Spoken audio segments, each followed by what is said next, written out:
You're listening to Eating for Eden, episode 53.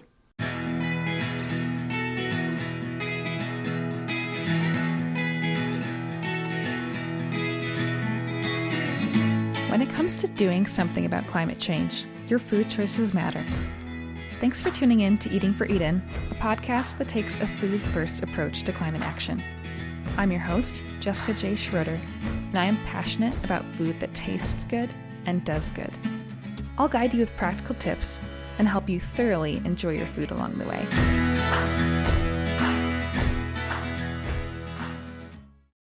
Before I dive into today's episode, just a quick reminder that I'm in the midst of discerning what's next for the Eating for Eden podcast. As a listener, I do this work for you. Thus, I want to hear from you about what you want to hear, how often you want to hear it, from whom you want to hear it, and so on. I've created a survey and put the link in the show notes below. Anyone who provides feedback on the podcast will be entered into a drawing to win a $25 Amazon gift card. I will keep the survey open through Friday, April 25th, so be sure to get in your response by then. Thank you in advance for your input. It means a lot to me, and it's a great opportunity for you to be part of shaping the next season of this podcast. Okay, what a day it is. It's the 1-year anniversary of when I started Eating for Eden, and it's Earth Day this week. So as we celebrate 1 year of the podcast and Earth Day, officially April 22nd, I'd like to focus on the environmental motivations behind our eating. In other words, the Eden for which we eat. I like to think of Earth as an enormous garden, and we as its gardeners, those in charge of tending it, keeping it, cultivating it, guarding it, and protecting it. Another term we might use alongside gardeners is stewards. Part of our role as steward gardeners is to delight in the beauty and goodness of the natural world around us.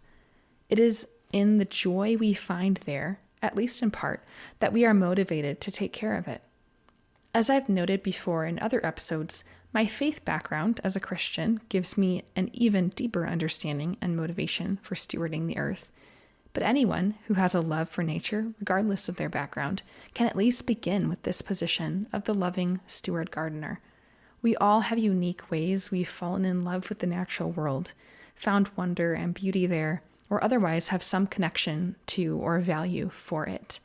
And those deeply felt connections and values can be powerful motivators for positive action. Today, in addition to sharing some of my own thoughts, we'll hear from the guests from over this past year, what motivates each of them with regard to caring for the environment, as well as its connection to food. Even if you've listened to every single episode to date, I encourage you to revisit these thoughts with me. We're forgetful people, and it's always good to be reminded and to hear things and put in another person's words. While some of what we'll revisit can be a bit depressing, it's important to practice facing reality and also to practice hope in the midst of depressing realities.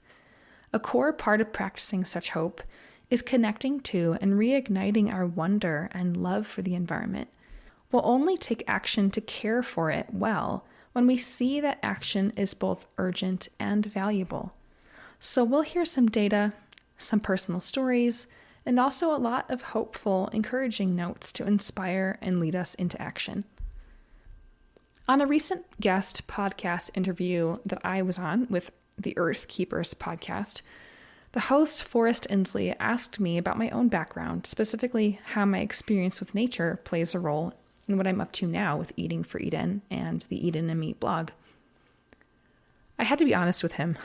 I didn't grow up loving the outdoors. I grew up in the humid Midwest, so summers were sticky and icky, especially due to all the creepy crawly bugs I disliked and feared as a child. But of course, that wasn't my only experience of nature, nor was it the defining one. My parents took my brother and I skiing as kids, and I recall my awe and wonder at the beauty of the mountains, the snow, the ponderosa pines, warmed by the sun, whose spicy vanilla sweetness I could smell as I skated down the wide western U.S. ski fields. I also told Forrest about our family summer vacations to Michigan, where we'd spend time playing on the beach and swimming in that marvelous Great Lake. I loved the water. I loved playing in the sand, and I adored the sunsets over the water. Fast forward to college. Living in Colorado taught me to love being outdoors in the more everyday contexts, not merely on ski trips and beach holidays. I found delight in hiking and exerting myself to face craggy terrain and to take in the fresh, crisp mountain air. Several of our guests have spoken to the beauty of wild spaces and the importance of both cherishing and protecting them. I have come to discover many wild spaces and grown a deep love for them. Through this episode, as we celebrate Earth Day and 1 year of Eating for Eden, I hope we will all walk away with a renewed sense of urgency, calling, and inspiration to delight in and care for the environment, in part through what we choose to eat. Now, that's enough from me. Let's hear from our guests. In this first clip, Dr. Sandra Victor talks about the importance of all humanity, regardless of our faith background or any other factor, the importance of all of us banding together to care for the planet. One of the reasons I was referring to the idea that every faith has struggled with the temptation to exploit and abuse instead of guard and protect is there's a very famous article out there by a fellow named Lynn White. It was published in 1967, and it stated basically that Christianity is responsible for the environmental crisis. And the reason that I had to pursue that for one of my technical pieces was, no, it's not just Christianity, it's humanity. Humanity has made the self-serving choices. So regardless of what faith you claim, or if you claim any faith, this planet has to be stewarded, or we're all going to die. Yeah. I mean, it's pretty straightforward. Or we're all going to at least live in conditions that no one wants to live in. So regardless of our faith background, wisdom is that we care for this planet. You know, save this planet, save yourself. Save this planet, save your grandchildren. The resources of this planet are limited, and they have to be nurtured and defended and protected. And we're finally figuring that out, largely because we're running out of, or perhaps we have run out of, wild spaces. And really, the burden of the Industrial Revolution has left us in a very bad spot. Next, Chris McCaskill shares a bit of his own story, including how he sees the data as an earth scientist. I happen to be vegan, and I've been vegan for a very long time, but that's because I'm an earth scientist, and we earth scientists are freaked out about what's happening to the earth. That's a whole nother story. I don't know any earth scientists like Hannah Ritchie who aren't vegan. We just seem to see what no one else sees. We're out in the field and we see it. We see the data, and I just don't think anybody else wants to see it, or, you know, their lives are still comfortable. I don't know what it is. We earth scientists, we're just baffled. We don't know why it is.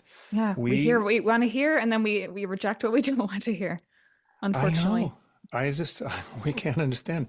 And my own generation, my second son told me at dinner the other day, we have to wait for the boomers to die to make progress on this. And it's like, but wait, we're the ones who were doing all the protests in the late 60s and 70s. We got the EPA started. We pressured Nixon into establishing the EPA. We saved the Columbia River Basin. We saved Lake Erie from all that pollution. The Clean Air Act, the Clean Water Act. I mean, we are breathing the cleanest air humans have ever breathed because of the Clean Air Act. And we thought we were making so much progress. You know, toxic sprays that hurt the ozone layer, knowledge of the greenhouse effect in the 80s and how it was warming the planet, which we made the models and predictions then that have held almost till today. Now we're exceeding those models, but you know, we did all those things, and we were passionate about it. We just didn't see ExxonMobil coming along with their disinformation campaign, or the Koch brothers, or, you know, the Murdoch media empire. You know, it just, and somehow, we're losing this battle, and I just don't understand. I just don't understand how we're losing it. I noticed even in the voting in the UK or in the European Union lately, there's a shift to the right, and part of that is because of climate policies that people don't want to adhere to. And it's like, oh my gosh, it goes straight to my soul. Here, in the midst of our conversation about soy, Dr. Matthew Nagra shares some insightful facts to give us a reality check about the environmental impact of soy consumption. He also provides some helpful words concerning how we can make our food choices more sustainable and reduce our environmental footprint. Yeah, and just to be clear, obviously I'm not an environmental scientist, but I have some colleagues, friends who are, and speak with them regularly. And if I ever comment on anything environment related, I always have them fact check before putting that out to be as rigorous as possible That's with that wise. stuff. Yeah, one thing that is really misunderstood is that this idea that at least with soy, if we were to focus on that specifically, that we're tearing down the Amazon to grow soy. And that might be true, but it's not to feed us. So only about 6 to 7%, depending on the analysis, of the soy that we grow is directly for human consumption. The majority of it, about 2/3, is for animal feed. And if I recall correctly, that's primarily for chickens. And then the rest of it is largely for oil production, so like biodiesel and that sort of thing. So it's actually a very, very small fraction of the soy that we are consuming as, say, tofu. It is more so those who are consuming the meats who are driving the production or the clearing of rainforest to grow soy, because they need to then feed that to the animals, let them grow up for months. Like, imagine you're feeding something to an animal day in and day out to grow them up to a size, let's say for chickens after like 6 weeks or so, to then slaughter them and consume them probably in a few meals. And so just as far as efficiency, it's not very efficient, and you're using a lot of soy to produce relatively little animal protein in that respect. So that should hopefully help clarify a little bit around the claims around the environmental impact of soy. And for plant-based foods, I mean, the largest analysis done to date out of Oxford University on, I might get this number wrong, several tens of thousands of farms. I'm not going to cite the exact number, but it was from Joseph Poore out of Oxford. They looked at a number of different farming methods across the globe in like well over 100 countries. And they found that shifting towards a plant-based diet is one of the most powerful things we can do on an individual level for reducing our environmental footprint. And so that's certainly a reasonable change to make if one was looking to reduce their footprint. Yeah, and just to put some added perspective on that, we use about 83, I believe it was 83 exactly, but we'll say over 80% of farmland, to grow 18% of calories, or to produce 18% of calories, because that is the animal protein. So we use the most of the land to produce animal protein, which then only contributes about 18% of calories. So that's a huge inefficiency there. If we were to reduce our animal food intake, the amount of land that could be freed up for other uses is really huge. We wouldn't need anywhere near that amount to support a plant-based agricultural system. In this next clip, Dr. Alan Flanagan and I discuss the role that environmental factors play in his own decisions regarding what to eat on a daily basis, and how they go hand in hand with nutritional considerations. Alan also reflects on the importance of both top-down and bottom-up solutions contributing side by side. To switch gears just a tad bit here, I recall hearing you share during a conversation that you had with Simon Hill and Drew Harrisberg that the environmental impact of food plays a role in how you personally decide to eat. And with an education in nutrition, I would imagine that nutritional factors are likely the primary decision-making factor for you in your day-to-day food choices, but could you speak a little bit to the role that environmental factors play for your own food choices? Yeah, absolutely. So, I mean, you mentioned our world in data a few minutes ago, and I think when you see data like that, a part of the conversation with Drew and Simon at the time that I probably didn't articulate particularly well on that podcast, because I think we were about 3 hours in and my brain was starting to leak out of my ears. But part of what we were discussing, kind of even offline, was the idea, because Drew had basically, said to me along the lines of, do you not find the kind of ethical aspects to this far more persuasive? And my response was no, because there's you're wading into the realm of moral philosophy and various kind of frameworks we're considering. And I know that, there's very persuasive arguments in that respect. But if you're asking me what's easier to look at and have a kind of an immediate sense of this is something I can action, I mean, a data-driven chart like the ones you would see on something like Our World in Data is far more immediate and persuasive to me than the wrangling of kind of philosophical kind of arguments around ethical frameworks and kind of the morality related to eating. So that is something that very much kind of jumped out at me. I was already probably 5, 6, 7 years ago starting to make transitions in my own diet that were very much more related to nutritional factors. Like they were the driving decision. Like I was deliberately starting to eat more legumes, for example, on a day-to-day basis, because I was like, shit, like this research, like I'm an idiot. And partly like, I wasn't from a country and a culture that like in Ireland, I mean, oats is as good as it gets as far as us, we're not a population that like lentils are, kind of sitting there as part of the kind of the cultural meal plan. And so,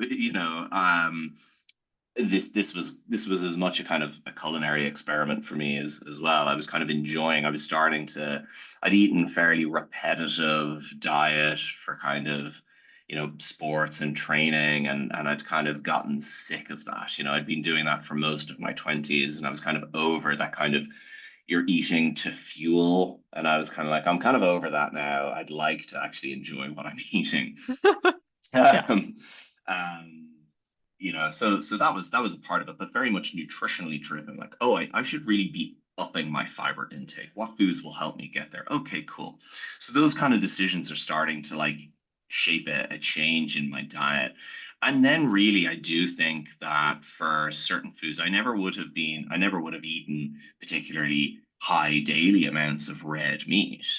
But I would have eaten much higher daily amounts of white meats. And even at that, I was kind of looking at this going, well, this is pretty consistent. Okay, red meat's particularly, beef is particularly deleterious environmentally. But actually, if you go down through almost every source kind of, animal-based protein, then you're kind of into like it's kind of staring you in the face as the greenhouse gas emission footprint, the land use, the wider impacts kind of environmentally in terms of runoff and all of this kind of coalesces together, which to me was a particularly persuasive argument for a further adjustment that wasn't just thinking about the nutritional aspects of the diet and was actually starting to think about how are those individual choices I'm making adding up.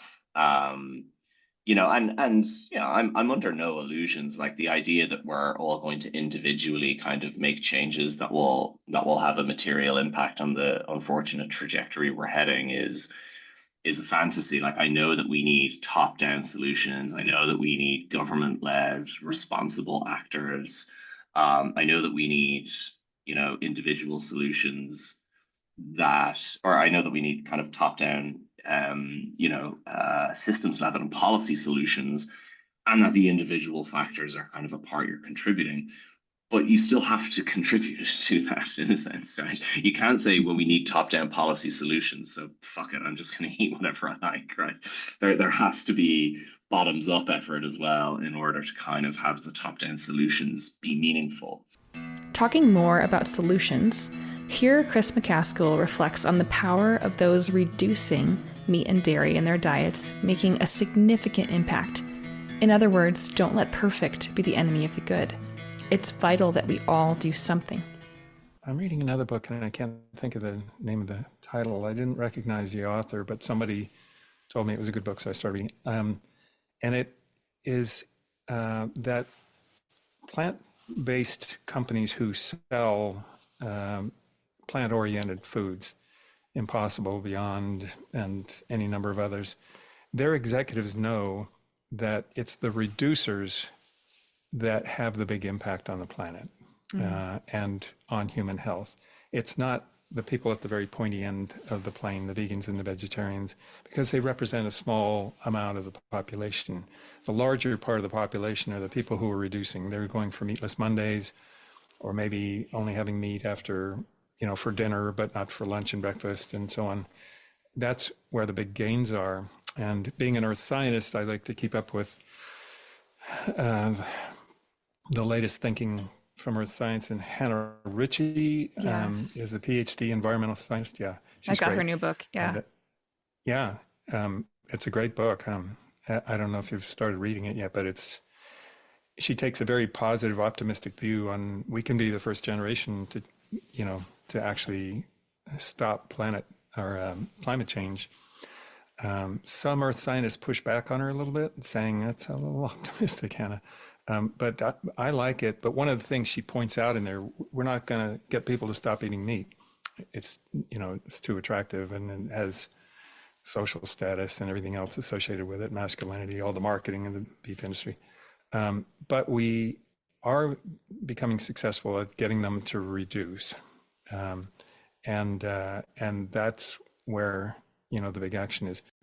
On a hopeful note, Katie Cantrell, CEO of Greener by Default, shares about the encouraging exponential growth of her team in response to the demand to utilize approaches that nudge diners toward a more sustainable, plant-forward dining options. We've been growing quite a bit. So we started with just me and Alana and a couple of contractors. Basically, we are now we're 11 right now. By next month, we'll be 13. So, and that's just in 2 years. So our team is growing exponentially, and it's really exciting because the reason that we're growing so quickly is we're seeing so much demand for this strategy. Awesome. Institutions have made climate commitments. They're getting internal pressure for more plant-based as well as more healthy options that meet the needs of different dietary restrictions.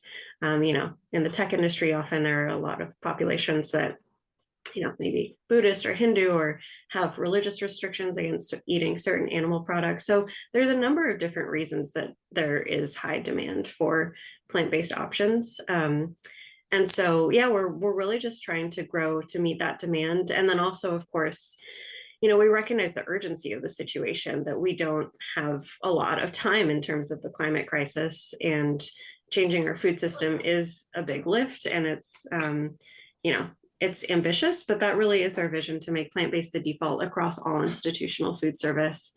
And we really believe, that's the scale of change that'll be necessary in order to reduce demand for factory farming and help to end that system, in order to, curb climate change, also help stop the spread of zoonotic diseases like avian flu. We see a lot of risk for pandemics, antibiotic resistance. There's all types of, really very serious problems that are spread by the current food system.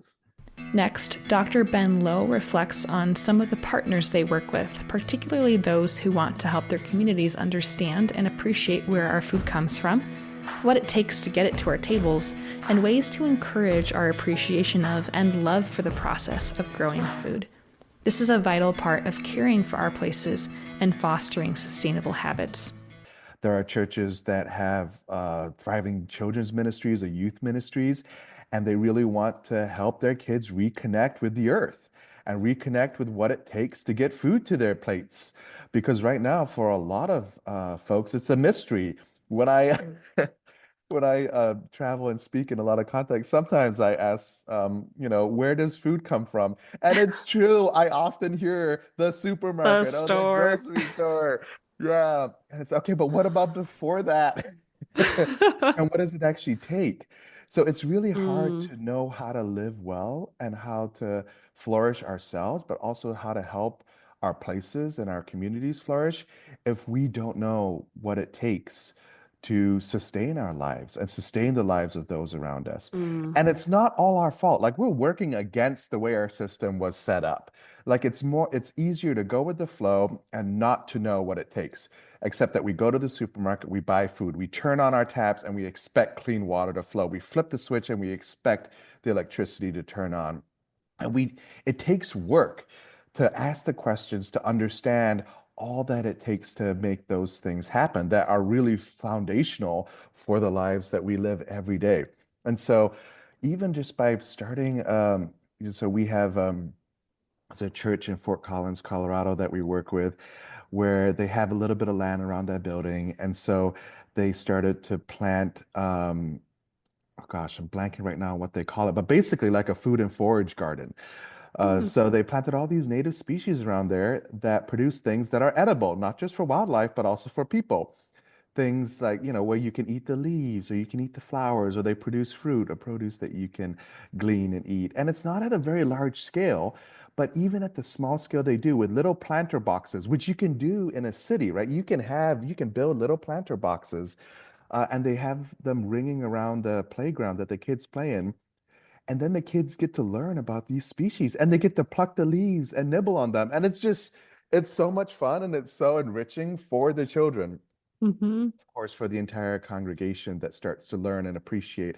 And then they go out into their neighborhoods, and when they're, biking along bike paths or when they go camping or whatever, they start to recognize some of these things that they've seen growing in their churchyard.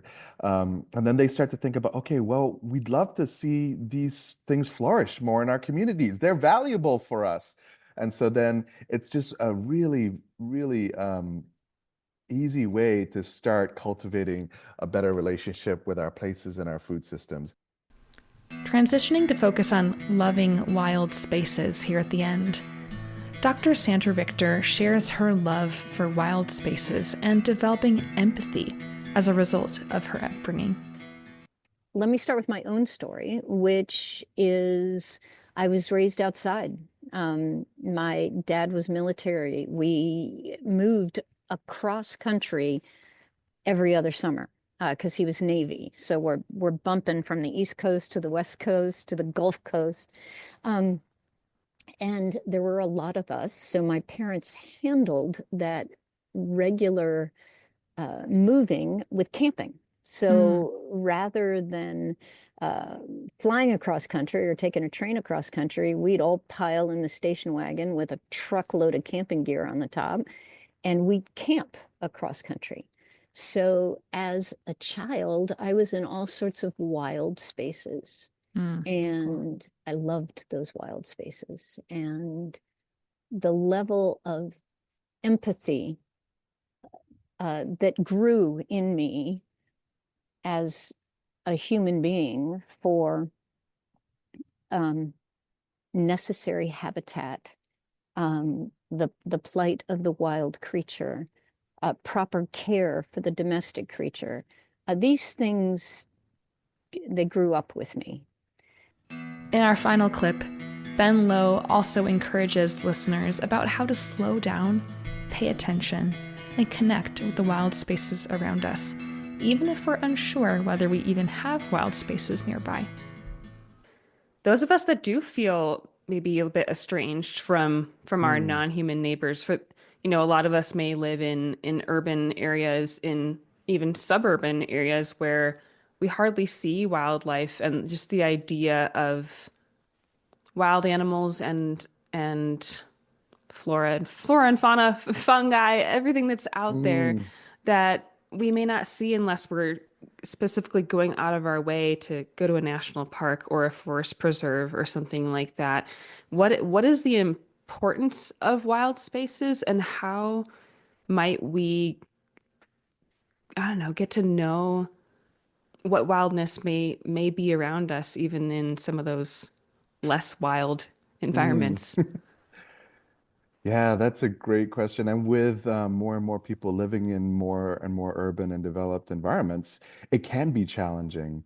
I was just talking yesterday with an old friend of mine from Singapore who now lives in New York City, and he's recently gotten really interested in birds, but struggles to. And he visited me here in Florida these past few days, and I got to take him out to some more natural areas to see some birds. And it was really good for me too, because birds that I see all the time, cormorants and hingas, great blue herons, ibises, birds that I take for granted that we have here in large numbers, were revelations to him. And we just spent so much time standing and staring and paying attention and looking. And really, I thought, to be able to slow down like that amidst our very busy lives gives us the opportunity not just to well, I don't know if I have the right language for this, but not just to kind of glance at or notice things, but to really see them. Mm.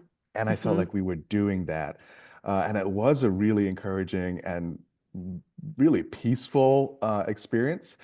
And that said, however, even in some of our most urban and developed places, wildlife, nature finds a way to persist if we are willing to slow down and pay attention.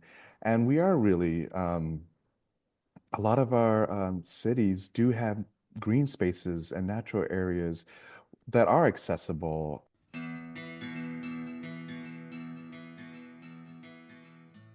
We've heard a mixture of different reflections here. Things that are inspiring, pragmatic, and even depressing, but also much that was hopeful and encouraging. It's only when we take both the challenging reality we're faced with and our hope for what we can do with that reality together that we can meaningfully do anything about it. So practice hope. Foster your love and wonder for the environment. Get out into wild space. Slow down. Pay attention, and let that delight and wonder feed your love for the natural world and inspire you to take action to protect it. As a reminder, here on Eating for Eden, we take a food-first approach to climate action. There are many ways that we can and need to act in order to care for the environment. And as many of our guests have noted, we need both institutional and individual action. So start with yourself. Begin here and now. Start where you are, do what you can, and build from there.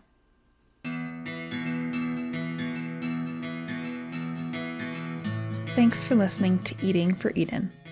If you found this episode informative or inspiring, please consider sharing it with a friend. Climate change is an issue we all need to tackle together, so let's invite others to journey along with us as we continue the conversation and start taking action. Until next week, friends, take care.